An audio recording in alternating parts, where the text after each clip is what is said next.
ਸਤਿ ਸ਼੍ਰੀ ਅਕਾਲ। ਤੁਸੀਂ ਦੇਖ ਰਹੇ ਹੋ ਪੰਜਾਬ ਮੇਲ USA TV। ਮੈਂ ਹਾਂ ਬਰਨ ਕੌਰ ਮਾਨ। ਖਬਰਾਂ ਦੇ ਬੁਲੇਟਿਨ ਵਿੱਚ ਤੁਹਾਡਾ ਸਵਾਗਤ ਹੈ। ਖਬਰਾਂ ਦੇ ਬੁਲੇਟਿਨ ਦੇ ਸਪਾਂਸਰ ਹਨ real estate broker Mohan Cheema.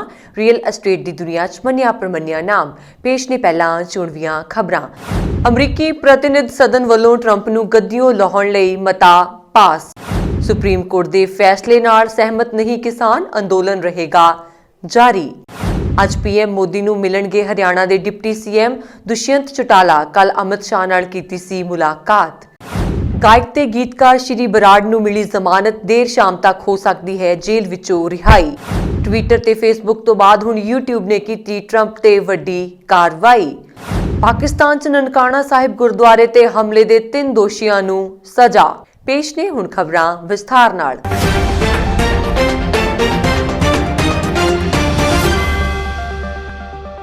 ਅਮਰੀਕੀ ਪ੍ਰਤੀਨਿਧ ਸਭਾ ਨੇ ਮੰਗਲਵਾਰ ਰਾਤ ਨੂੰ ਰਾਸ਼ਟਰਪਤੀ ਡੋਨਾਲਡ ਟਰੰਪ ਨੂੰ ਹਟਾਉਣ ਲਈ 25ਵੀਂ ਸੰਵਿਧਾਨਕ ਸੋਧ ਦੇ ਅਨੁਸਾਰ ਮਤਾ ਪਾਸ ਕਰ ਦਿੱਤਾ ਹੈ। ਇਹ ਮਤਾ 6 ਜਨਵਰੀ ਨੂੰ ਟਰੰਪ ਵੱਲੋਂ ਆਪਣੇ ਸਹਿਯੋਗੀਆਂ ਨੂੰ ਉਕਸਾਉਣ ਦੇ ਦੋਸ਼ ਵਜੋਂ ਪੇਸ਼ ਕੀਤਾ ਗਿਆ। ਇਸ ਸੰਬੰਧੀ ਪਹਿਲਾਂ ਅਮਰੀਕਾ ਦੇ ਉਪ ਰਾਸ਼ਟਰਪਤੀ ਮਾਈਕ ਪੈਂਸ ਨੂੰ ਵੀ ਆਪਣੇ ਅਧਿਕਾਰਾਂ ਦੀ ਵਰਤੋਂ ਕਰਨ ਲਈ ਅਪੀਲ ਕੀਤੀ ਗਈ ਸੀ, ਪਰ ਉਹਨਾਂ ਨੇ ਆਖਰੀ ਮੌਕੇ ਰਾਸ਼ਟਰਪਤੀ ਟਰੰਪ ਨੂੰ ਹਟਾਉਣ ਤੋਂ ਇਨਕਾਰ ਕਰ ਦਿੱਤਾ ਸੀ, ਜਿਸ ਕਰਕੇ ਅਮਰੀਕੀ ਪ੍ਰਤੀਨਿਧ ਸਭਾ ਨੇ ਖੁਦ ਹੀ ਇਹ ਮਤਾ ਪਾਸ ਕਰ ਦਿੱਤਾ। ਅਮਰੀਕਾ ਦੇ ਇਤਿਹਾਸ ਵਿੱਚ ਕਿਸੇ ਰਾਸ਼ਟਰਪਤੀ ਖਿਲਾਫ ਇਹ ਪਹਿਲਾ ਮੌਕਾ ਹੈ ਜਦੋਂ ਰਾਸ਼ਟਰਪਤੀ ਦੇ ਕਾਰਜਕਾਲ ਦੌਰਾਨ ਉਸ ਨੂੰ ਗੱਦੀਓਂ ਲਾਉਣ ਲਈ ਇੰਪੀਚਮੈਂਟ ਕੀਤੀ ਗਈ ਹੈ। ਡੈਮੋਕ੍ਰੈਟਿਕ ਪ੍ਰਤੀਨਿਧ ਜੈਮੀ ਰਸਕਿਨ ਨੇ 25ਵੀਂ ਸੰਵਿਧਾਨਕ ਸੋਧ ਦੀ ਵਰਤੋਂ ਕਰਦਿਆਂ ਇਹ ਮਤਾ ਪੇਸ਼ ਕੀਤਾ ਹੈ। ਉਸਨੇ ਹੀ ਪਹਿਲਾਂ ਉਪ ਰਾਸ਼ਟਰਪਤੀ ਨੂੰ ਆਪਣੇ ਅਧਿਕਾਰਾਂ ਦੀ ਵਰਤੋਂ ਕਰਦੇ ਹੋਏ ਇਹ ਮਤਾ ਪੇਸ਼ ਕਰਨ ਲਈ ਕਿਹਾ ਸੀ। ਜ਼ਿਕਰਯੋਗ ਹੈ ਕਿ ਰਾਸ਼ਟਰਪਤੀ ਟਰੰਪ ਦੀ ਮਿਆਦ 20 ਜਨਵਰੀ ਨੂੰ ਖਤਮ ਹੋ ਰਹੀ ਹੈ ਤੇ ਉਸ ਦੇ ਨਵੇਂ ਰਾਸ਼ਟਰਪਤੀ ਜੋ ਬਿਡੇਨ ਸਹੁੰ ਚੁੱਕਣਗੇ। ਸੁਪਰੀਮ ਕੋਰਟ ਨੇ ਖੇਤੀ ਕਾਨੂੰਨਾਂ ਤੇ ਅਮਲ ਦੇ ਅਗਲੇ ਆਦੇਸ਼ ਤੱਕ ਰੋਕ ਲਗਾ ਦਿੱਤੀ ਹੈ। ਸੁਪਰੀਮ ਕੋਰਟ ਨੇ ਪ੍ਰਦਰਸ਼ਨਕਾਰੀ ਕਿਸਾਨਾਂ ਨਾਲ ਗੱਲਬਾਤ ਲਈ 4 ਮੈਂਬਰੀ ਕਮੇਟੀ ਦਾ ਗਠਨ ਕੀਤਾ ਹੈ, ਪਰ ਇਸ ਦੌਰਾਨ ਕਿਸਾਨ ਸੰਗਠਨਾਂ ਨੇ ਕਮੇਟੀ ਨੂੰ ਲੈ ਕੇ ਅਸਹਿਮਤੀ ਪ੍ਰਗਟਾਈ ਹੈ। ਕਿਸਾਨ ਨੇਤਾ ਰਾਕੇਸ਼ ਟਿਕੈਤ ਨੇ ਕਿਹਾ ਹੈ ਕਿ ਦੇਸ਼ ਦੇ ਕਿਸਾਨ ਅਦਾਲਤ ਦੇ ਫੈਸਲੇ ਤੋਂ ਨਿਰਾਸ਼ ਹਨ। ਅਸ਼ੋਕ ਗੁਲਾਟੀ ਦੀ ਪ੍ਰਧਾਨਗੀ ਵਿੱਚ ਕਮੇਟੀ ਨੇ ਸਿਫਾਰਿਸ਼ ਕੀਤੀ ਸੀ, ਸਾਡਾ ਅੰਦੋਲਨ ਸਰਕਾਰ ਨਾਲ ਚੱਲਦਾ ਰਹੇਗਾ। ਰਾਜੇਵਾਲ ਕਿਸਾਨ ਨੇਤਾ ਬਲਵੀਰ ਸਿੰਘ ਰਾਜੇਵਾਲ ਨੇ ਸਿੰਘੂ ਬਾਰਡਰ ਤੇ ਪ੍ਰੈਸ ਕਾਨਫਰੰਸ ਕਰਕੇ ਕਿਹਾ ਕਿ ਸੁਪਰੀਮ ਕੋਰਟ ਵੱਲੋਂ ਬਣਾਈ ਗਈ ਕਮੇਟੀ ਦਾ ਅਸੀਂ ਕੱਲ ਹੀ ਵਿਰੋਧ ਕਰ ਦਿੱਤਾ ਹੈ ਅਤੇ ਸਾਡਾ ਅੰਦੋਲਨ ਸਰਕਾਰ ਨਾਲ ਚੱਲਦਾ ਰਹੇਗਾ। ਸਾਰੇ ਕਮੇਟੀ ਮੈਂਬਰ ਸਰਕਾਰ ਦੇ ਪੱਖ ਵਿੱਚ ਹਨ। ਲਿਖ ਕੇ ਕਮੇਟੀ ਮੈਂਬਰਾਂ ਨੇ ਕਾਨੂੰਨਾਂ ਨੂੰ ਜਸਟੀਫਾਈ ਕੀਤਾ ਹੈ। ਅੱਜ ਅਸੀਂ ਪੰਜਾਬ ਕਿਸਾਨ ਸੰਗਠਨ ਨਾਲ ਬੈਠਕ ਕੀਤੀ। ਕੱਲ ਅਸੀਂ ਪੂਰੇ ਸਾਂਝੇ ਕਿਸਾਨ ਮੋਰਚੇ ਦੀ ਬੈਠਕ ਕਰਾਂਗੇ। ਸੋਮਵਾਰ ਨੂੰ ਅਸੀਂ ਪ੍ਰੈਸ ਨੋਟ ਵਿੱਚ ਦੱਸਿਆ ਸੀ ਕਿ ਜੇਕਰ ਸੁਪਰੀਮ ਕੋਰਟ ਕੋਈ ਕਮੇਟੀ ਬਣਾਏਗਾ ਤਾਂ ਸਾਨੂੰ ਮਨਜ਼ੂਰ ਨਹੀਂ ਹੋਵੇਗੀ। ਸਾਨੂੰ ਲੱਗਦਾ ਹੈ ਕਿ ਜੋ ਸਰਕਾਰ ਨਹੀਂ ਕਰ ਸਕੀ ਉਹ ਸੁਪਰੀਮ ਕੋਰਟ ਦੇ ਜ਼ਰੀਏ ਕਰਵਾ ਰਹੀ ਹੈ। ਸੁਪਰੀਮ ਕੋਰਟ ਵੱਲੋਂ ਗਠਿਤ ਕਮੇਟੀ ਦੇ ਮੈਂਬਰ ਸਰਕਾਰ ਨੂੰ ਸਹੀ ਠਹਿਰਾਉਂਦੇ ਰਹੇ ਨੇ। ਇਹ ਲੋਕ ਪ੍ਰੈਸ ਵਿੱਚ ਲਿਖ ਕੇ ਕਾਨੂੰਨਾਂ ਨੂੰ ਸਹੀ ਠਹਿਰਾਉਂਦੇ ਰਹੇ ਹਨ ਤਾਂ ਅਜਿਹੀ ਕਮੇਟੀ ਦੇ ਸਾਹਮਣੇ ਕੀ ਬੋਲੀਏ। ਸਾਡਾ ਇਹ ਅੰਦੋਲਨ ਚੱਲਦਾ ਰਹੇਗਾ। ਦਿੱਲੀ ਦੀਆਂ ਸਰਹੱਦਾਂ ਤੇ ਡਟੇ ਕਿਸਾਨਾਂ ਨੂੰ ਅੱਜ 49ਵਾਂ ਦਿਨ ਹੈ। ਇਸ ਅੰਦੋਲਨ ਦਾ ਅਸਰ ਹੁਣ ਹਰਿਆਣੇ ਦੀ ਰਾਜਨੀਤੀ ਵਿੱਚ ਵੀ ਵੇਖਣ ਨੂੰ ਮਿਲ ਰਿਹਾ ਹੈ। ਹਰ ਤਰ੍ਹਾਂ ਦੀਆਂ ਅਟਕਲਾਂ ਦੇ ਵਿਚਕਾਰ ਹਰਿਆਣਾ ਦੇ ਉਪ ਮੁੱਖ ਮੰਤਰੀ ਦੁਸ਼ਯੰਤ ਚੌਟਾਲਾ ਅੱਜ ਪ੍ਰਧਾਨ ਮੰਤਰੀ ਨਰਿੰਦਰ ਮੋਦੀ ਨਾਲ ਮੁਲਾਕਾਤ ਕਰਨਗੇ। ਕਿਆਸ ਲਗਾਏ ਜਾ ਰਹੇ ਨੇ ਕਿ ਇਸ ਬੈਠਕ ਵਿੱਚ ਖੇਤੀਬਾੜੀ ਕਾਨੂੰਨਾਂ ਅਤੇ ਕਿਸਾਨਾਂ ਉੱਤੇ ਵਿਚਾਰ ਵਟਾਂਦਰੇ ਹੋਣਗੇ। ਜ਼ਿਕਰਯੋਗ ਹੈ ਕਿ ਬੀਤੇ ਦਿਨ ਹਰਿਆਣਾ ਦੇ ਮੁੱਖ ਮੰਤਰੀ ਮਨੋਹਰ ਲਾਲ ਖੱਟਰ ਅਤੇ ਡਿਪਟੀ CM ਦੁਸ਼ਯੰਤ ਚੌਟਾਲਾ ਨੇ ਕੇਂਦਰੀ ਗ੍ਰਹਿ ਮੰਤਰੀ ਅਮਿਤ ਸ਼ਾਹ ਨਾਲ ਦਿੱਲੀ ਵਿੱਚ ਮੁਲਾਕਾਤ ਕੀਤੀ ਸੀ। ਹਰਿਆਣਾ ਵਿੱਚ ਕਿਸਾਨ ਅੰਦੋਲਨ ਤੇ ਰਾਜਨੀਤੀ ਤੇਜ਼ ਹੋ ਗਈ ਹੈ ਅਤੇ ਖੱਟਰ ਸਰਕਾਰ ਤੇ ਦਬਾਅ ਲਗਾਤਾਰ ਵੱਧਦਾ ਜਾ ਰਿਹਾ ਹੈ। ਦੁਸ਼ਯੰਤ ਚੌਟਾਲਾ ਨੇ ਹਾਲ ਹੀ ਵਿੱਚ ਮੌਜੂਦਾ ਸਥਿਤੀ ਬਾਰੇ ਆਪਣੇ ਵਿਧਾਇਕਾਂ ਨਾਲ ਗੱਲਬਾਤ ਕੀਤੀ ਹੈ। ਹਰਿਆਣਾ ਵਿੱਚ ਦੁਸ਼ਯੰਤ ਚੌਟਾਲਾ ਦਾ ਕਿਸਾਨ ਜਥੇਬੰਦੀਆਂ ਵੱਲੋਂ ਲਗਾਤਾਰ ਵਿਰੋਧ ਕੀਤਾ ਜਾ ਰਿਹਾ ਹੈ। ਇਹ ਵੀ ਧਿਆਨ ਦੇਣ ਯੋਗ ਹੈ ਕਿ ਹਰਿਆਣੇ ਦੀ ਖੱਟਰ ਸਰਕਾਰ ਦੁਸ਼ਯੰਤ ਚੌਟਾਲਾ ਦੀ ਪਾਰਟੀ ਦੇ ਸਮਰਥਨ ਨਾਲ ਚੱਲ ਰਹੀ ਹੈ। ਅਜਿਹੀ ਸਥਿਤੀ ਵਿੱਚ ਜੇਕਰ ਕੋਈ ਰਾਜਨੀਤਿਕ ਹਲਚਲ ਪੈਦਾ ਹੁੰਦੀ ਹੈ ਤਾਂ ਸਰਕਾਰ ਉੱਤੇ ਖਤਰਾ ਹੋਰ ਵੱਧ ਸਕਦਾ ਹੈ। ਹਾਲਾਂਕਿ ਪਿਛਲੇ ਦਿਨੀ ਅਮਿਤ ਸ਼ਾਹ ਨਾਲ ਮੁਲਾਕਾਤ ਤੋਂ ਬਾਅਦ ਦੁਸ਼ਯੰਤ ਚੌਟਾਲਾ ਨੇ ਇੱਕ ਬਿਆਨ ਦਿੱਤਾ ਸੀ ਕਿ ਹਰਿਆਣੇ ਦੀ ਸਰਕਾਰ ਪੂਰੇ 5 ਸਾਲ ਚੱਲੇਗੀ। ਖੇਤੀਬਾੜੀ ਕਾਨੂੰਨਾਂ ਦੀ ਸਮੱਸਿਆ ਜਲਦੀ ਹੱਲ ਹੋ ਜਾਵੇਗੀ। ਗਾਇਕ ਤੇ ਗੀਤਕਾਰ ਸ਼੍ਰੀ ਬਰਾੜ ਨੂੰ ਅੱਜ ਅਦਾਲਤ ਵੱਲੋਂ ਜ਼ਮਾਨਤ ਦੇ ਦਿੱਤੀ ਗਈ ਹੈ। ਸੈਸ਼ਨ ਜੱਜ ਰਜਿੰਦਰ ਅਗਰਵਾਲ ਦੀ ਕੋਰਟ ਵੱਲੋਂ 50,000 ਮੁਚਲਕੇ ਤੇ ਸ਼੍ਰੀ ਬਰਾੜ ਨੂੰ ਜ਼ਮਾਨਤ ਦੇਣ ਦੇ ਹੁਕਮ ਦਿੱਤੇ ਹਨ, ਜਿਸ ਦੇ ਚਲਦਿਆਂ ਦੇਰ ਸ਼ਾਮ ਤੱਕ ਸ਼੍ਰੀ ਬਰਾੜ ਦੀ ਜੇਲ੍ਹ ਵਿੱਚੋਂ ਰਿਹਾਈ ਹੋ ਸਕਦੀ ਹੈ। ਸ਼੍ਰੀ ਬਰਾੜ ਦੇ ਵਕੀਲ HP.S. ਵਰਮਾ ਨੇ ਦੱਸਿਆ ਕਿ ਅੱਜ ਸੈਸ਼ਨ ਕੋਰਟ ਵਿੱਚ ਦੋਵਾਂ ਪੱਖਾਂ ਦੀ ਦਲੀਲਾਂ ਸੁਣੀਆਂ ਗਈਆਂ। ਅਦਾਲਤ ਵੱਲੋਂ ਪਵਨਦੀਪ ਸਿੰਘ ਉਰਫ ਸ਼੍ਰੀ ਬਰਾੜ ਦੀ ਜ਼ਮਾਨਤ ਮਨਜ਼ੂਰ ਕਰ ਲਈ ਗਈ ਹੈ। ਇਸ ਤੋਂ ਇਲਾਵਾ ਸ਼੍ਰੀ ਬਰਾੜ ਦਾ ਪਾਸਪੋਰਟ ਜ਼ਬਤ ਅਤੇ ਭਵਿੱਖ ਵਿੱਚ ਅਜਿਹੇ ਗੀਤ ਲਿਖਣ ਜਾਂ ਫਿਰ ਨਾ ਗਾਉਣ ਦੀ ਸਖਤ ਹਦਾਇਤ ਕੀਤੀ ਗਈ ਹੈ। ਦੱਸ ਦਈਏ ਕਿ ਗੀਤ ਜਾਨ ਦੇ ਗੀਤਕਾਰ ਤੇ ਗਾਇਕ ਸ਼੍ਰੀ ਬਰਾੜ ਸਮੇਤ ਗੀਤ ਦੇ ਕਰਫਿਊ ਖਿਲਾਫ civil lines police station Patiala ਵਿਖੇ ਮਿਤੀ 3 ਜਨਵਰੀ 2021 ਨੂੰ ਆਪਣੇ ਭੜਕਾਹਟ ਭਰੇ ਗਾਣੇ ਵਿੱਚ ਹਿੰਸਾ ਅਤੇ ਸਮਾਜ ਵਿਰੋਧੀ ਅੰਸਰਾਂ ਨੂੰ ਉਤਸ਼ਾਹਿਤ ਕਰਨ ਅਤੇ ਇਸ ਤੋਂ ਅੱਗੇ ਮੁਜਰਿਮਾਂ ਅਤੇ ਗੈਂਗਸਟਰਾਂ ਨੂੰ ਪਨਾਹ ਦੇਣ ਅਤੇ ਉਹਨਾਂ ਨੂੰ ਨਾਭਾ ਜੇਲ੍ਹ ਤੋੜਨ ਲਈ ਉਕਸਾਉਣ ਤੇ ਪੁਲਿਸ ਇਨਸਾਈਟਮੈਂਟ ਟੂ ਡਿਸਫੈਕਸ਼ਨ ਐਕਟ 1922 ਦੀ ਧਾਰਾ 3, ਭਾਰਤੀ ਦੰਡ ਵਿਧਾਨ ਦੀ ਧਾਰਾ 500, 501, 502, 505, 115, 116, 120 ਤਹਿਤ ਪਰਚਾ ਦਰਜ ਕੀਤਾ ਗਿਆ ਸੀ। ਕੇਂਦਰ ਦੇ ਖੇਤੀਬਾੜੀ ਕਾਨੂੰਨਾਂ ਵਿਰੁੱਧ ਕਿਸਾਨਾਂ ਦਾ ਅੰਦੋਲਨ ਅੱਜ 49ਵੇਂ ਦਿਨ ਵਿੱਚ ਪ੍ਰਵੇਸ਼ ਕਰ ਚੁੱਕਾ ਹੈ। ਸੁਪਰੀਮ ਕੋਰਟ ਦੇ ਆਦੇਸ਼ਾਂ ਤੋਂ ਬਾਅਦ ਵੀ ਕਿਸਾਨਾਂ ਦਾ ਅੰਦੋਲਨ ਜਾਰੀ ਹੈ। ਦਿੱਲੀ ਦੇ ਵੱਖ-ਵੱਖ ਬਾਰਡਰਾਂ ਤੇ ਅੰਦੋਲਨ ਕਰ ਰਹੇ ਕਿਸਾਨ ਅੱਜ ਸ਼ਾਮ ਨੂੰ ਖੇਤੀ ਕਾਨੂੰਨਾਂ ਦੀਆਂ ਕਾਪੀਆਂ ਸਾੜ ਕੇ ਲੋਹੜੀ ਮਨਾਉਣਗੇ। ਮੰਗਲਵਾਰ ਨੂੰ ਸੁਪਰੀਮ ਕੋਰਟ ਨੇ ਤਿੰਨਾਂ ਕਾਨੂੰਨਾਂ ਦੇ ਅਮਲ ਤੇ ਰੋਕ ਲਗਾਉਂਦੇ ਹੋਏ 4 ਮੈਂਬਰੀ ਕਮੇਟੀ ਬਣਾਈ ਸੀ। ਸੁਪਰੀਮ ਕੋਰਟ ਦੇ ਫੈਸਲੇ ਤੋਂ ਬਾਅਦ ਕਿਸਾਨਾਂ ਦਾ ਕਹਿਣਾ ਹੈ ਕਿ ਉਹ ਕਿਸੇ ਵੀ ਕਮੇਟੀ ਦੇ ਕੋਲ ਨਹੀਂ ਜਾਣਗੇ। ਕਿਸਾਨਾਂ ਨੇ ਅੰਦੋਲਨ ਜਾਰੀ ਰੱਖਣ ਦਾ ਫੈਸਲਾ ਕੀਤਾ ਹੈ। Delhi police commissioner SN Shrivastava Singhu border ਪਹੁੰਚੇ ਹਨ। ਦੂਜੇ ਪਾਸੇ ਹਰਿਆਣਾ ਦੇ ਡਿਪਟੀ CM ਦੁਸ਼ਯੰਤ ਚੌਟਾਲਾ ਥੋੜੀ ਦੇਰ ਵਿੱਚ ਪ੍ਰਧਾਨ ਮੰਤਰੀ ਨਰਿੰਦਰ ਮੋਦੀ ਨਾਲ ਮੁਲਾਕਾਤ ਕਰ ਸਕਦੇ ਨੇ। ਗਣਤੰਤਰ ਦਿਵਸ 26 ਜਨਵਰੀ ਦੇ ਦਿਨ ਦੇਸ਼ ਭਰ ਦੇ ਕਿਸਾਨ ਦਿੱਲੀ ਪਹੁੰਚ ਕੇ ਸ਼ਾਂਤੀਪੂਰਨ ਢੰਗ ਨਾਲ ਕਿਸਾਨ ਗਣਤੰਤਰ ਪਰੇਡ ਆਯੋਜਿਤ ਕਰਨਗੇ, ਗਣਤੰਤਰ ਦਾ ਮਾਣ ਵਧਾਉਣਗੇ। ਇਸ ਦੇ ਨਾਲ-ਨਾਲ ਅੰਬਾਨੀ ਅਡਾਨੀ ਦੇ ਉਤਪਾਦਾਂ ਦਾ ਬਾਈਕਾਟ ਕਰਨ ਅਤੇ ਭਾਜਪਾ ਦੇ ਸਮਰਥਕ ਦਲਾਂ ਤੇ ਦਬਾਅ ਪਾਉਣ ਦੇ ਸਾਡੇ ਪ੍ਰੋਗਰਾਮ ਹਰ ਹਾਲ ਵਿੱਚ ਜਾਰੀ ਰਹਿਣਗੇ। ਤਿੰਨਾਂ ਕਿਸਾਨ ਵਿਰੋਧੀ ਕਾਨੂੰਨਾਂ ਨੂੰ ਰੱਦ ਕਰਨ ਅਤੇ MSP ਦੀ ਕਾਨੂੰਨੀ ਗਰੰਟੀ ਹਾਸਲ ਕਰਨ ਲਈ ਕਿਸਾਨਾਂ ਦਾ ਸ਼ਾਂਤੀਪੂਰਵਕ ਅਤੇ ਲੋਕਤਾਂਤਰਿਕ ਸੰਘਰਸ਼ ਜਾਰੀ ਰਹੇਗਾ। ਮੋਨਟਗੋਮਰੀ 1953 ਤੋਂ ਫੈਡਰਲ ਸਰਕਾਰ ਦੁਆਰਾ ਫਾਂਸੀ ਦਿੱਤੇ ਜਾਣ ਵਾਲੀ ਪਹਿਲੀ ਔਰਤ ਸੀ ਅਤੇ ਮੌਤ ਦੀ ਸਜ਼ਾ ਪਾਉਣ ਵਾਲੀ ਇਕਲੌਤੀ ਔਰਤ। ਸੁਪਰੀਮ ਕੋਰਟ ਨੇ ਬੁੱਧਵਾਰ ਤੜਕੇ ਉਸ ਦੇ ਬਚਾਅ ਪੱਖ ਦੇ ਅਟਾਰਨੀ ਦੁਆਰਾ ਆਖਰੀ ਯਤਨ ਕਰਨ ਤੋਂ ਇਨਕਾਰ ਕੀਤਾ, ਜਿਸ ਨੇ ਕਿਹਾ ਸੀ ਕਿ ਉਸ ਨੂੰ ਗੰਭੀਰ ਮਾਨਸਿਕ ਬਿਮਾਰੀ ਨੂੰ ਸਾਬਤ ਕਰਨ ਲਈ ਇੱਕ ਯੋਗ ਸੁਣਵਾਈ ਦਿੱਤੀ ਜਾਣੀ ਚਾਹੀਦੀ ਸੀ, ਜਿਸ ਕਾਰਨ ਉਹ ਮੌਤ ਦੀ ਸਜ਼ਾ ਦੇ ਅਯੋਗ ਬਣ ਗਈ ਸੀ। ਉਹ 11ਵੀਂ ਸੰਘੀ ਮੌਤ ਦੀ ਸਜ਼ਾ ਵਿੱਚ ਕੈਦੀ ਸੀ ਅਤੇ ਜਿਸ ਨੂੰ ਟਰੰਪ ਪ੍ਰਸ਼ਾਸਨ ਨੇ ਸੰਘੀ ਫਾਂਸੀ ਵਿੱਚ 17 ਸਾਲ ਦੇ ਅੰਤਰਾਲ ਤੋਂ ਬਾਅਦ ਫਾਂਸੀ ਦਿੱਤੀ ਸੀ। ਉਸ ਦੇ ਵਕੀਲ ਕੈਲੀ ਹੈਨਰੀ ਨੇ ਇੱਕ ਬਿਆਨ ਵਿੱਚ ਕਿਹਾ, ਸਰਕਾਰ ਇਸ ਨੁਕਸਾਨੇ ਗਏ ਅਤੇ ਭੁਲੇਖੇ ਵਾਲੀ ਔਰਤ ਨੂੰ ਮਾਰਨ ਦੇ ਜੋਸ਼ ਵਿੱਚ ਕਿਸੇ ਵੀ ਤਰ੍ਹਾਂ ਰੁਕੀ ਨਹੀਂ। ਲੀਜ਼ਾ ਮੰਟਗਮਰੀ ਦੀ ਫਾਂਸੀ ਇਨਸਾਫ ਤੋਂ ਕੋਹਾਂ ਦੂਰ ਸੀ। ਓਨਟਾਰੀਓ ਸੂਬੇ ਵਿੱਚ 14 ਜਨਵਰੀ ਤੋਂ ਐਮਰਜੈਂਸੀ ਲਾਗੂ ਕਰ ਦਿੱਤੀ ਗਈ ਹੈ ਅਤੇ ਲੋਕਾਂ ਨੂੰ ਘਰਾਂ ਵਿੱਚ ਹੀ ਰਹਿਣ ਲਈ ਹੁਕਮ ਦਿੱਤੇ ਗਏ ਨੇ। ਦੱਸ ਦਈਏ ਕਿ ਸੂਬੇ ਵਿੱਚ ਤਾਲਾਬੰਦੀ ਪਹਿਲਾਂ ਤੋਂ ਹੀ ਲਾਗੂ ਹੈ, ਪਰ ਕਰੋਨਾ ਦੇ ਤੇਜ਼ੀ ਨਾਲ ਵਧਦੇ ਮਾਮਲਿਆਂ ਕਾਰਨ ਸੂਬਾ ਸਰਕਾਰ ਨੇ ਦੂਜੀ ਵਾਰ ਐਮਰਜੈਂਸੀ ਲਗਾ ਦਿੱਤੀ ਹੈ। ਸੂਬੇ ਦੇ ਮੁੱਖ ਮੰਤਰੀ ਡਗ ਫੋਰਡ ਨੇ ਮੰਗਲਵਾਰ ਨੂੰ ਕਿਹਾ ਕਿ ਵੀਰਵਾਰ ਤੋਂ ਇਹ ਨਿਯਮ ਲਾਗੂ ਹੋ ਜਾਵੇਗਾ ਤੇ ਲੋਕਾਂ ਨੂੰ ਘਰਾਂ ਵਿੱਚ ਰਹਿਣਾ ਪਵੇਗਾ। ਲੋਕ ਬਹੁਤ ਜ਼ਰੂਰੀ ਹੋਣ ਤੇ ਜਿਵੇਂ ਦਵਾਈਆਂ ਜਾਂ ਰਾਸ਼ਨ ਲੈਣ ਜਾਣ ਲਈ ਹੀ ਘਰੋਂ ਬਾਹਰ ਨਿਕਲ ਸਕਦੇ ਨੇ। ਐਮਰਜੈਂਸੀ ਅਗਲੇ 28 ਦਿਨਾਂ ਲਈ ਲਾਗੂ ਰਹੇਗੀ। ਲੋਕਾਂ ਨੂੰ ਜ਼ਰੂਰੀ ਕੰਮ ਤੋਂ ਇਲਾਵਾ ਹਰ ਸਮੇਂ ਘਰਾਂ ਵਿੱਚ ਰਹਿਣ ਦੇ ਹੁਕਮ ਦਿੱਤੇ ਗਏ ਨੇ। ਸੂਬਾ ਪੁਲਿਸ, ਸਥਾਨਕ ਪੁਲਿਸ ਤੇ ਕਾਨੂੰਨੀ ਅਧਿਕਾਰੀਆਂ ਨੂੰ ਹੁਕਮ ਦਿੱਤਾ ਗਿਆ ਹੈ ਕਿ ਜੇਕਰ ਕੋਈ ਵੀ ਵਿਅਕਤੀ ਬਿਨਾਂ ਜ਼ਰੂਰੀ ਕੰਮ ਦੇ ਘਰੋਂ ਬਾਹਰ ਨਿਕਲਿਆ ਤਾਂ ਫੜਿਆ ਜਾਵੇਗਾ, ਉਸ ਨੂੰ ਜੁਰਮਾਨਾ ਲਾਇਆ ਜਾਵੇਗਾ। ਕਿਹਾ ਜਾ ਰਿਹਾ ਹੈ ਕਿ ਕਾਨੂੰਨਾਂ ਦੀ ਉਲੰਘਣਾ ਕਰਨ ਵਾਲਿਆਂ ਨੂੰ 1 ਸਾਲ ਦੀ ਜੇਲ੍ਹ ਸਣੇ ਹੋਰ ਜੁਰਮਾਨਾ ਵੀ ਹੋ ਸਕਦਾ ਹੈ। ਇਸ ਦੇ ਨਾਲ ਹੀ ਤਾਲਾਬੰਦੀ ਦੌਰਾਨ ਜਿਹੜੇ ਵਪਾਰਕ ਅਦਾਰਿਆਂ ਨੂੰ ਖੋਲ੍ਹਣ ਦੇ ਹੁਕਮ ਦਿੱਤੇ ਗਏ ਸਨ, ਉਹ ਵੀ ਬੰਦ ਰਹਿਣਗੇ।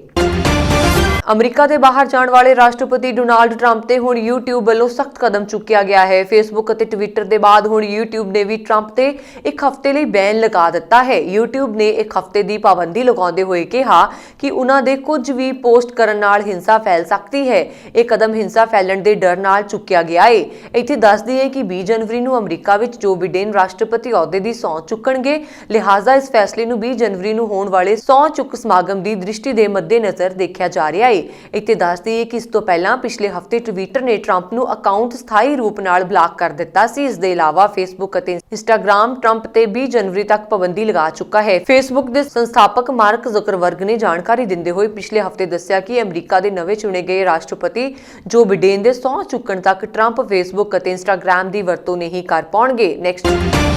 ਪਾਕਿਸਤਾਨ ਦੇ ਲਾਹੌਰ ਸ਼ਹਿਰ ਦੀ ਐਂਟੀ ਟੈਰਰਿਜ਼ਮ ਕੋਰਟ ਨੇ ਮੰਗਲਵਾਰ ਨੂੰ ਦੇਸ਼ ਦੇ ਪੰਜਾਬ ਸੂਬੇ ਵਿੱਚ ਸਥਿਤ ਗੁਰਦੁਆਰਾ ਨਨਕਾਣਾ ਸਾਹਿਬ ਵਿੱਚ ਭੰਨ ਤੋੜ ਦੇ 3 ਦੋਸ਼ੀਆਂ ਨੂੰ 2 ਸਾਲ ਕੈਦ ਦੀ ਸਜ਼ਾ ਸੁਣਾਈ ਹੈ। ਮਾਮਲਾ ਪਿਛਲੇ ਸਾਲ ਦਾ ਹੈ ਜਦੋਂ ਇੱਕ ਸਿੱਖ ਕੁੜੀ ਦਾ ਧਰਮ ਪਰਿਵਰਤਨ ਅਤੇ ਜ਼ਬਰੀ ਵਿਆਹ ਕਰਵਾਉਣ ਦੇ ਬਾਅਦ ਮੁਸਲਮਾਨਾਂ ਅਤੇ ਸਿੱਖਾਂ ਵਿਚਾਲੇ ਮਾਹੌਲ ਤਣਾਅਪੂਰਨ ਬਣ ਗਿਆ ਸੀ। ਲਾਹੌਰ ਨੇੜੇ ਸਥਿਤ ਗੁਰਦੁਆਰਾ ਨਨਕਾਣਾ ਸਾਹਿਬ ਨੂੰ ਗੁਰਦੁਆਰਾ ਜਨਮ ਸਥਾਨ ਦੇ ਨਾਮ ਨਾਲ ਵੀ ਜਾਣਿਆ ਜਾਂਦਾ ਹੈ ਕਿਉਂਕਿ ਸਿੱਖਾਂ ਦੇ ਪਹਿਲੇ ਗੁਰੂ ਨਾਨਕ ਦੇਵ ਜੀ ਦਾ ਜਨਮ ਇੱਥੇ ਹੋਇਆ ਸੀ। ਪਰ ਪਿਛਲੇ ਸਾਲ ਜਨਵਰੀ ਵਿੱਚ ਇੱਕ ਹਿੰਸਕ ਭੀੜ ਨੇ ਗੁਰਦੁਆਰਾ ਸਾਹਿਬ ਤੇ ਹਮਲਾ ਕੀਤਾ ਤੇ ਧਰਮ ਦੇ ਨਾਮ ਤੇ ਪੱਥਰਬਾਜ਼ੀ ਕੀਤੀ। ਇਸ ਦੇ ਨਾਲ ਹੀ ਘੱਟ ਗਿਣਤੀਆਂ ਦੇ ਪੂਜਾ ਸਥਲ ਨੂੰ ਗੁਲਾਮ-ਏ-ਮੁਸਤਾਫ ਸਥਲ ਬਣਾਉਣ ਲਈ ਨਸ਼ਟ ਕਰਨ ਦੀ ਧਮਕੀ ਭਾਵੇਂ ਕਿ ਪੁਲਿਸ ਨੇ ਸਥਿਤੀ ਨੂੰ ਕੰਟਰੋਲ ਕਰ ਲਿਆ ਸੀ। ਕੋਰਟ ਦੇ ਇੱਕ ਅਧਿਕਾਰੀ ਨੇ ਸਮਾਚਾਰ ਏਜੰਸੀ ਨੂੰ ਦੱਸਿਆ ਕਿ ਮੰਗਲਵਾਰ ਨੂੰ ਲਾਹੌਰ ਦੇ ਇੱਕ ATC ਨੇ ਮੁੱਖ ਦੋਸ਼ੀ ਇਮਰਾਨ ਚਿਸ਼ਤੀ ਨੂੰ 2 ਸਾਲਾਂ ਦੀ ਜੇਲ੍ਹ ਦੀ ਸਜ਼ਾ ਸੁਣਾਈ ਅਤੇ 10,000 ਰੁਪਏ ਦਾ ਜੁਰਮਾਨਾ ਕੀਤਾ, ਜਦਕਿ 2 ਹੋਰ ਦੋਸ਼ੀਆਂ ਨੂੰ 6-6 ਮਹੀਨੇ ਦੀ ਸਜ਼ਾ ਸੁਣਾਈ ਭਾਵੇਂ ਕਿ 4 ਹੋਰ ਦੋਸ਼ੀਆਂ ਨੂੰ ਸਬੂਤਾਂ ਦੀ ਘਾਟ ਕਾਰਨ ਬਰੀ ਕਰ ਦਿੱਤਾ ਗਿਆ।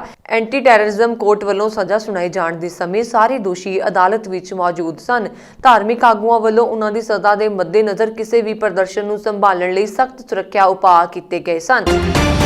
ਬੀਤੀ ਰਾਤ ਕੈਨੇਡਾ ਦੇ ਹਾਈਵੇ 401 ਤੇ ਗੁਲਫ ਲਾਈਨ ਦੇ ਲਾਗੇ ਅਤੇ ਹਾਈਵੇ 6 ਦੇ ਵਿਚਾਲੇ ਇੱਕ SUV ਤੇ ਟਰੈਕਟਰ ਟ੍ਰੇਲਰ ਵਿਚਕਾਰ ਹੋਈ ਸੜਕ ਵਿੱਚ 2 ਪੰਜਾਬੀ ਮੂਲ ਦੇ ਬਰੈਂਪਟਨ ਨਿਵਾਸੀ ਨੌਜਵਾਨਾਂ ਦੀ ਮੌਤ ਹੋ ਗਈ, ਜਿਨ੍ਹਾਂ ਦੀ ਪਹਿਚਾਣ ਦੇ ਗੁਰਪ੍ਰੀਤ ਸੰਘਾ ਅਤੇ ਕੈਲੇਡਿਟੀ ਸਿਟੀ ਦਾ ਰਹਿਣ ਵਾਲਾ ਨੌਜਵਾਨ ਮੰਨਤ ਖੰਨਾ ਪੁੱਤਰ ਦੀਪ ਖੰਨਾ ਜੋ ਕਿ ਇੱਕ ਟਰਾਂਸਪੋਰਟਰ ਹੈ, ਉਸ ਦੇ ਇਕਲੌਤੇ ਪੁੱਤਰ ਦੀ ਮੌਤ ਹੋ ਗਈ, ਜਦਕਿ ਟਰੱਕ ਟ੍ਰੇਲਰ ਦਾ ਡਰਾਈਵਰ ਸੁਰੱਖਿਅਤ ਹੈ। ਇਹ ਦਰਦਨਾਕ ਘਟਨਾ ਬੀਤੀ ਰਾਤ 8:30 ਵਜੇ ਦੇ ਕਰੀਬ ਵਾਪਰੀ। ਹਾਦਸੇ ਦੌਰਾਨ ਹਾਈਵੇ ਰਾਤ ਬੰਦ ਕਰਨ ਤੋਂ ਬਾਅਦ ਸਵੇਰੇ ਖੋਲ੍ਹਿਆ ਗਿਆ। ਪੰਜਾਬ ਦੇ ਮੁੱਖ ਮੰਤਰੀ ਕੈਪਟਨ ਅਮਰਿੰਦਰ ਸਿੰਘ ਨੇ ਕੇਂਦਰ ਦੇ 3 ਖੇਤੀਬਾੜੀ ਕਾਨੂੰਨਾਂ ਨੂੰ ਲਾਗੂ ਕਰਨ ਤੇ ਸੁਪਰੀਮ ਕੋਰਟ ਦੀ ਪਾਬੰਦੀ ਤੋਂ ਪੈਦਾ ਹੋਈ ਸਥਿਤੀ ਬਾਰੇ ਵਿਚਾਰ ਕਰਨ ਲਈ 14 ਜਨਵਰੀ ਨੂੰ ਕੈਬਨਿਟ ਦੀ ਬੈਠਕ ਬੁਲਾਈ ਹੈ। ਮੁੱਖ ਮੰਤਰੀਆਂ ਦੇ ਮੀਡੀਆ ਸਲਾਹਕਾਰ ਰਵੀਨ ਠੁਕਰਾਲ ਨੇ ਟਵੀਟ ਕਰਕੇ ਇਹ ਜਾਣਕਾਰੀ ਦਿੱਤੀ। ਆਪਣੇ ਟਵੀਟ ਦੇ ਅਨੁਸਾਰ ਮੁੱਖ ਮੰਤਰੀ ਨੇ ਮੰਗਲਵਾਰ ਨੂੰ ਰਾਜ ਦੇ ਐਡਵੋਕੇਟ ਜਨਰਲ ਅਤੁਲ ਨੰਦਾ ਨੂੰ ਸੁਪਰੀਮ ਕੋਰਟ ਦੇ ਹੁਕਮਾਂ ਦੀ ਇੱਕ ਕਾਪੀ ਮੁਹੱਈਆ ਕਰਵਾਉਣ ਲਈ ਕਿਹਾ ਹੈ। ਵੀਰਵਾਰ ਸ਼ਾਮ 4 ਵਜੇ ਬੁਲਾਏ ਗਏ ਮੰਤਰੀ ਮੰਡਲ ਦੀ ਬੈਠਕ ਵਿੱਚ ਸੁਪਰੀਮ ਕੋਰਟ ਦੇ ਆਦੇਸ਼ ਤੇ ਹੁਕਮਾਂ ਕੀਤਾ ਜਾਵੇਗਾ। ਧਿਆਨਯੋਗ ਹੈ ਕਿ ਪੰਜਾਬ ਸਰਕਾਰ ਉਪਰੋਕਤ 3 ਖੇਤੀਬਾੜੀ ਕਾਨੂੰਨਾਂ ਨੂੰ ਰੱਦ ਕਰਦਿਆਂ ਵਿਧਾਨ ਸਭਾ ਵਿੱਚ ਪਹਿਲਾਂ ਹੀ ਸੋਧ ਬਿੱਲ ਪਾਸ ਕਰ ਚੁੱਕੀ ਹੈ।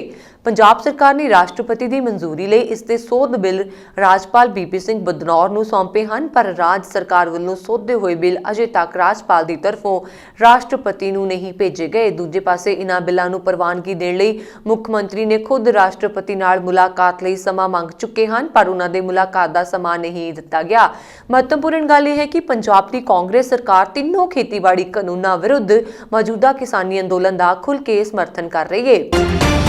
ਲੋਹੜੀ ਮੌਕੇ ਦਿੱਲੀ ਦੇ ਸਿੰਘੂ ਬਾਰਡਰ ਤੇ ਅੰਦੋਲਨ ਕਰ ਰਹੇ ਕਿਸਾਨਾਂ ਨੇ 3 ਖੇਤੀ ਕਾਲੇ ਕਾਨੂੰਨਾਂ ਦੀਆਂ ਕਾਪੀਆਂ ਨੂੰ ਅੱਗ ਦੇ ਹਵਾਲੇ ਕਰ ਦਿੱਤਾ। ਸੁਪਰੀਮ ਕੋਰਟ ਨੇ 3 ਕਿਸਾਨ ਕਾਨੂੰਨਾਂ ਦੇ ਅਮਲ ਤੇ ਫਿਲਹਾਲ ਰੋਕ ਲਗਾ ਦਿੱਤੀ ਹੈ, ਪਰ ਕਿਸਾਨ ਕਾਨੂੰਨਾਂ ਦੇ ਰੱਦ ਹੋਣ ਤੱਕ ਆਪਣੇ ਹੱਕ ਲਈ ਬਿਨਾਂ ਵਾਪਸ ਨਹੀਂ ਜਾਣਗੇ ਅਤੇ ਆਪਣੇ ਹੱਕਾਂ ਲਈ ਆਖਰੀ ਦਮ ਤੱਕ ਲੜਦੇ ਰਹਿਣਗੇ। ਕਿਸਾਨ ਅੰਦੋਲਨ ਵਿੱਚ ਇਸੇ ਤਰ੍ਹਾਂ ਡਟੇ ਰਹਿਣਗੇ।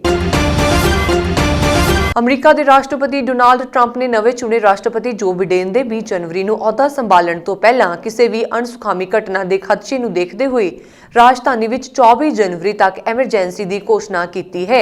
ਵਾਈਟ ਹਾਊਸ ਦੀ ਸੋਮਵਾਰ ਨੂੰ ਜਾਰੀ ਪ੍ਰੈਸ ਰਿਲੀਜ਼ ਮੁਤਾਬਕ ਟਰੰਪ ਨੇ ਬਿਡੇਨ ਦੇ 20 ਜਨਵਰੀ ਨੂੰ ਸਹੁੰ ਚੁੱਕ ਸਮਾਗਮ ਤੋਂ ਪਹਿਲਾਂ ਤੇ ਉਸ ਦੌਰਾਨ ਹਿੰਸਾ ਦੇ ਖਤਰੇ ਨੂੰ ਦੇਖਦੇ ਹੋਏ ਸਥਾਨਕ ਅਤੇ ਸੰਘੀ ਅਧਿਕਾਰੀਆਂ ਦੀਆਂ ਵੱਧਦੀਆਂ ਚਿੰਤਾਵਾਂ ਵਿਚਕਾਰ ਦੇਸ਼ ਦੀ ਰਾਜਧਾਨੀ ਵਿੱਚ 11 ਜਨਵਰੀ ਤੋਂ 24 ਜਨਵਰੀ ਤੱਕ ਐਮਰਜੈਂਸੀ ਦੀ ਘੋਸ਼ਣਾ ਕੀਤੀ ਹੈ। ਮੀਡੀਆ ਰਿਪੋਰਟਾਂ ਮੁਤਾਬਕ ਸੰਘੀ ਜਾਂਚ ਏਜੰਸੀ ਨੇ ਜੋ ਬਿਡੇਨ ਦੇ ਸਹੁੰ ਚੁੱਕ ਸਮਾਰੋਹ ਤੋਂ ਪਹਿਲਾਂ ਸੰਸਦ ਭਵਨ ਕੈਪੀਟਲ ਬਿਲਡਿੰਗ ਸਣੇ 20 ਸੂਬਿਆਂ ਵਿੱਚ ਹਥਿਆਰਾਂ ਸਣੇ ਹਿੰਸਾ ਦੇ ਖਤਰੇ ਨੂੰ ਲੈ ਕੇ ਚੇਤਾਵਨੀ ਦਿੰਦਿਆਂ ਵਾਸ਼ਿੰਗਟਨ ਵਿੱਚ ਬੁੱਧਵਾਰ ਤੋਂ ਤਾਲਾਬੰਦੀ ਲਾਗੂ ਕੀਤੀ ਜਾਵੇਗੀ। ਬੁਲਫ ਨੇ ਕਿਹਾ ਕਿ ਪਿਛਲੇ ਹਫ਼ਤੇ ਦੀਆਂ ਘਟਨਾਵਾਂ ਦੇ ਬਾਅਦ ਅਤੇ ਸੀਕ੍ਰੇਟ ਸਰਵਿਸ ਦੇ ਨਿਰਦੇਸ਼ਕ ਜੇਮਸ ਮਰੇ ਦੀ ਸਿਫਾਰਿਸ਼ ਤੇ ਮੈਂ ਬੁੱਧਵਾਰ 13 ਜਨਵਰੀ ਤੋਂ 19 ਜਨਵਰੀ ਤੱਕ ਸਹੁੰ ਚੁੱਕ ਸਮਾਗਮ ਤੋਂ ਪਹਿਲਾਂ ਰਾਸ਼ਟਰੀ ਵਿਸ਼ੇਸ਼ ਸੁਰੱਖਿਆ ਪ੍ਰੋਗਰਾਮ ਸ਼ੁਰੂ ਕਰਨ ਦੇ ਨਿਰਦੇਸ਼ ਦਿੱਤੇ ਨੇ। ਉਹਨਾਂ ਨੇ ਕਿਹਾ ਕਿ ਇਸ ਦੇ ਲਈ ਹੋਮਲੈਂਡ ਸੁਰੱਖਿਆ ਵਿਭਾਗ ਨੂੰ ਸੂਬੇ ਤੇ ਸਥਾਨਕ ਅਧਿਕਾਰੀਆਂ ਨਾਲ ਜ਼ਰੂਰਤ ਅਨੁਸਾਰ ਸਮਝੌਤਾ ਕਰਨ ਲਈ ਕਿਹਾ ਗਿਆ ਹੈ।